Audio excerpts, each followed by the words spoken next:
আগের স্বামীকে চাচ্ছ না এই তোমার এই লাভারকে চাচ্ছ? এখন যখন আমার বদনাম হয়ে গেছে, এখন আমি ও যেটা বলবো আমি সেটা বলবো।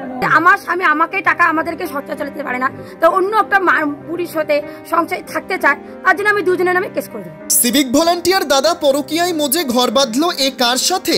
দেখুন, সুযোগটা তার ভালোই ছিল।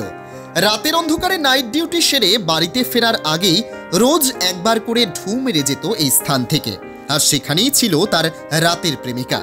তবে এই সিভিক ভলান্টিয়ারের বয়স 30 হলেও তার মনে কিন্তু জায়গা পেয়েছে 42 বছরের এক গৃহবধূ। তবে রাতের অন্ধকারে তাদের প্রেম জমে উঠলেও হলো না আর শেষ রক্ষা।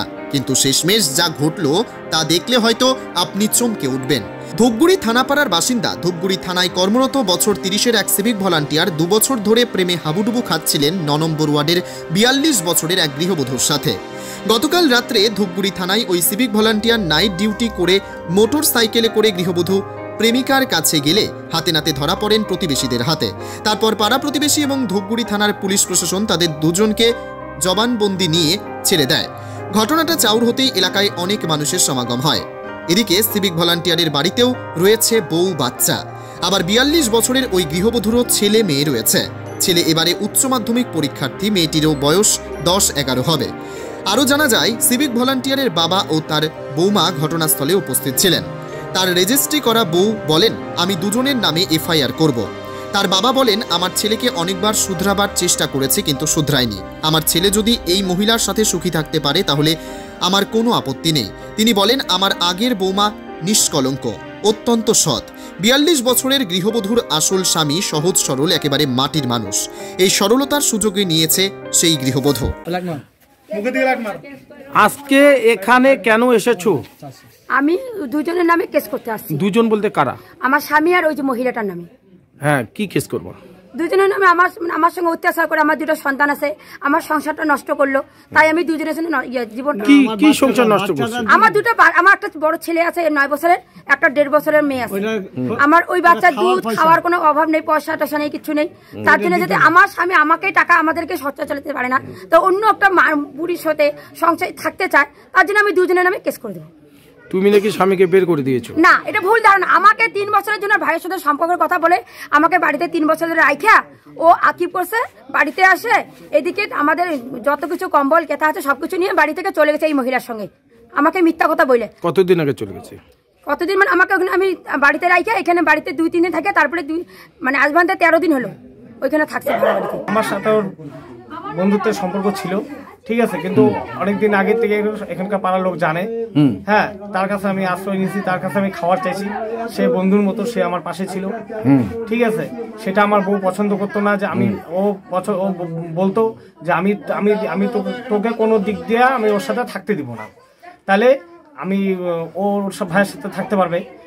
আমাকে ও না খাওয়া না দেয়, আমাকে মারবে। আমি প্রত্যেক মাসে প্রত্যেক বছরে আমি টাকা দিই, সবসময় টাকা পয়সা দিছি, সবকিছু সবসময় আমি ওকে যা চাইছি আমি তাই দিছি। বাচ্চা গেলে কোনোদিনও করি নাই, কিন্তু এই মাসে যাবত আমি বাড়ি ছাড়া হয়েছি একমাত্র এই মেয়ে ছেলে আমার বউ হিমানি সারার জন্য আমি বাড়ি ছাড়া হয়েছি।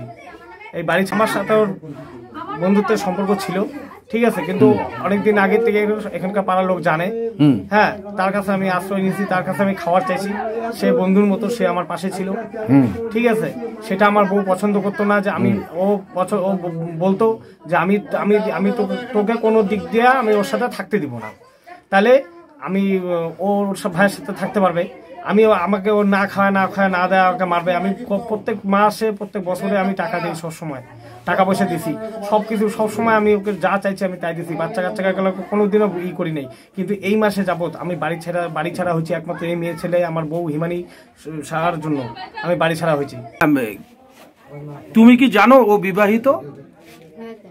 তো তার সত্ত্বেও কি তোমাদের এখানে পাবলিক এখানে ধরছে কি কারণে? কালকে আমাকে মোবাইল নিতে ডাকছে, আমি গেছি, ওর বউকে নিয়ে গেছে, ওইখানে গেছে ক্যাচাল করছে। ক্যাচাল করার পরে ও আমাকে ধরে সিঁদুর পরাই দিছে, জোরজবস্তি করে। তারপরে আমি ওখান থেকে চলে আসছি, ওখানে পুলিশ হয়েছে, তারপরে আমি চলে আসছি বাড়িতে। এখন ওকে আমি ডেকে নিয়ে আসি, ওর বউ আসছে আমার। আচ্ছা, ওকে ডাকার পরে এখানে মানুষজন, পাড়া প্রতিবেশী সব মানুষই জড়ো হয়েছে, তো মানুষ তো চাচ্ছে তোর সাথে ওর বিয়ে দেওয়ার, কি চাচ্ছিস তুই? তো সবাই যারা যেটা ভালো বুঝবে সেটা করবে। তোমার আগে বিয়ে হয়েছে? হ্যাঁ, আগের স্বামী রয়েছে? হ্যাঁ, তুমি কোথায় থাকো? স্বামীর বাড়িতে? হ্যাঁ। ছেলে কয়জন? ছেলে মেয়ে? এক ছেলে এক মেয়ে। আগের স্বামীকে চাচ্ছ না এই এই মানে এই লাভারকে চাচ্ছ? আগের স্বামীকে চাচ্ছ না এই তোমার এই লাভারকে চাচ্ছ? এখন যখন আমার বদনাম হয়ে গেছে, এখন আমি ও যেটা বলবে আমি সেটা করবো। তার নাম কি? মনোজিৎ শাহ, তিনি কি করেন? সিভিক। তোমার ছেলে মেয়ে কয়জন? এক ছেলে এক মেয়ে। ওনার ছেলে মেয়ে কয়জন? এক ছেলে এক মেয়ে। দুজনের এক ছেলে এক মেয়ে। তোরও স্বামী আছে, ওরও কি স্ত্রী আছে? জেনে শুনে প্রেম করছো? জেনে শুনে কি প্রেম করছো? হ্যাঁ, কতদিনের রিলেশন? এই 2 বছর হচ্ছে। 2 বছর হচ্ছে। তোমার নাম? মামুনি শাহ। আচ্ছা, শেষে কি হলো? শেষে কি হলো? ওকে নিয়ে যাচ্ছ? ওর দায়িত্ব আজকে থেকে নিলা?